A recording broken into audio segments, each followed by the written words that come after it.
It is said that we learn from our past, our mistakes, and prior generations. As we see our great-grandparents in the late 18th century cutting down old, untouched forests, while another is burning designated areas. Burning and clearing the forest provided land for them to farm, paving our future. Carbon, fire, environmentalists, and possible confusion from outsiders were not on their mind. Instead, they ponder over, how will I feed my family in this new unknown world? As we jump to now, things have evolved, resulting in you worrying about all of these things. The forestry industry has developed to become an art and a science. Regardless, you are left to wonder, what will the future look like? Forestry in Oregon has progressed to simultaneously improving the environment while protecting wildlife. As we jump back, define a day, and envision ahead, we can see how the environment and the industry have evolved. As trees grow, they intake and store carbon from air. But when burnt, that carbon is released once again. When we jump back to our great-grandparents, we realize in their actions, they weren't thinking about carbon emissions. My great-grandpa, Martin, grew crops for his community. In his desperate need of land to do so, it was necessary for him to burn the land, releasing once stored carbon back into the atmosphere. When we take a step forward, back to today, we see the true danger that carbon entails. We see that burning the land is a solution to clearing it, but not a solution to high amounts of carbon. Furthermore, theories and studies show that forests can soak up a third of all carbon emissions, especially in young trees and forest. Carbon in the air reacts with oxygen, resulting in CO2, which is then absorbed by plants. When the leaves release water vapor, then the water vapor cools the land. When leaves take in CO2, the water vapor is released to cool the land.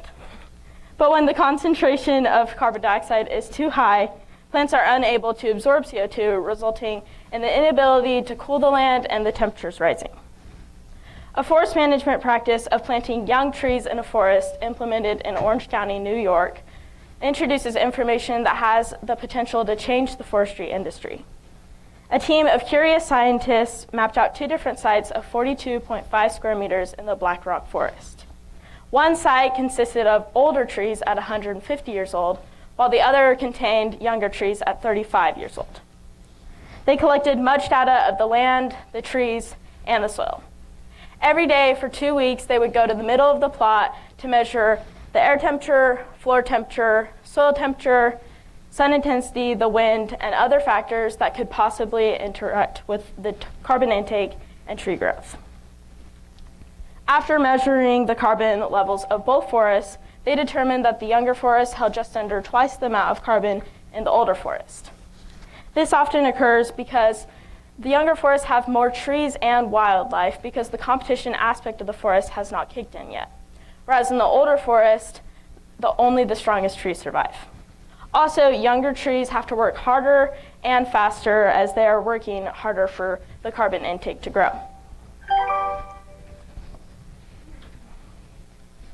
Attention all staff and students, please release all wrestling to the bus at this time. Again, please release all wrestling to the bus at this time. Thank you. In addition, as we have seen changes in engines throughout mills and trucks, we have seen their engines improve. These newly improved engines are burning much cleaner. Seneca Lumber Company in Eugene, Oregon, and Douglas County Forest Products in Winchester are great examples of mills that have improved their boilers. They all have air scrubbers in their exhaust stream to reburn particles that will help them meet overall emission standards. The EPA sets these standards, or the Environmental Protection Agency do. They frequently visit each mill, and each mill has to keep a detailed record which they present to the EPA. As we move forward, we hope to see an improvement in the carbon emissions and carbon intake levels. One of my family's favorite traditions is to make an orange shake, especially an orange one. But what do milkshakes have anything to do with forestry?